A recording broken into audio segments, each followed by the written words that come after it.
2 jajci sta manj od 4. 6 jajc pa je največ. To ti reporter Milan. Od krivice do resnice.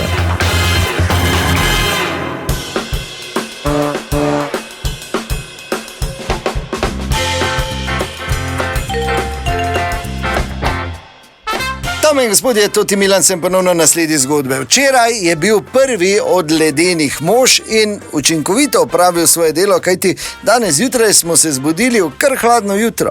Včasih je kaj takega v mesecu maju bilo nekaj povsem normalnega, no, ampak najbolje je izvedeti iz prve roke in posebno čast mi je, da lahko danes tukaj v Totem studiu gostim najstarejšega občana občine Kungota, to je gospod Friedrich Orthaber, ki se zagotovo še spomni, kako je bilo Majnika nekoč. Gospod Friedrich, dober dan. Franca, oziroma Fric za domače. Torej, gospod Fric, pripeljal vas je vaš pravnuk, ne? Ja, če mi to tako pa zdravnika ni podaljšal za vožnjo. Ja, koliko ste pa stari? 94 bom oktobra, ja. No, to zdaj ne vzeti zdravo za gotovo, tako se reče. Rečemo od 85 do 97 neki. Zakaj pa? Ja, ker, gledaj, kakva je bila situacija, toliko je pač star bil. Takrat, ko so Nemci rekrutirali naši ljudi tu, se spomnim, je deda razlagal, ko so prišli k našo bajto, pa so rekli, ajde, gremo vsi. Spomnim, da je pradedek takrat rekel, kam bote zdaj 13-letnega otroka novačili vojsko? A sam je na dan liter golaža, pa liter tukle spil. No, ko pa je bila situacija druga, ko pa je mogel v partizane iti, ko so prišli partizani k bajti, pa so rekli, gremo vsi za našo domovino, pa je samo iz sobe vun se pa je zader.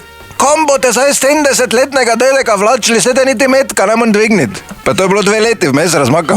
Ja, koliko je star, noben prav ne ve. Dobro, Fric, kak je bilo včasih? V maju je znalo biti mrzlo, ne? Kaj v maju, to zdaj tak nič ni. Ti moraš vedeti, da so čerešnje že debele bile, ko je minus vrezo. In smo mi z drev dol trgali, pa kar lizali toti let. To se danes drago prodaja, to je bilo čisto normalno.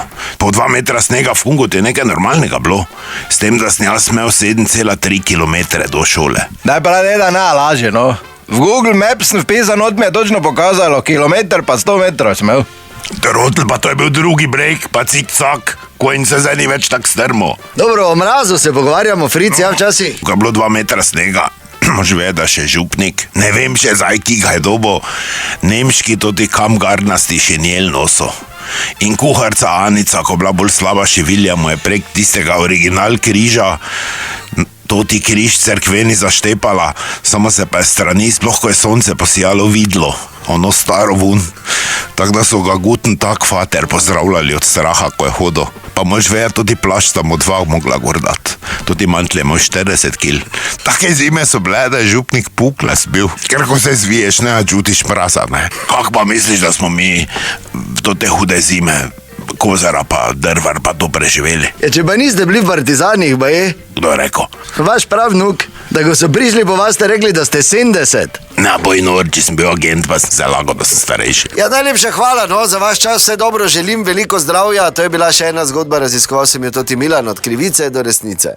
Če ne bi bilo VBO-ja, bi imeli vsi krive zobe. Digitalno zobozdravstvo VBO.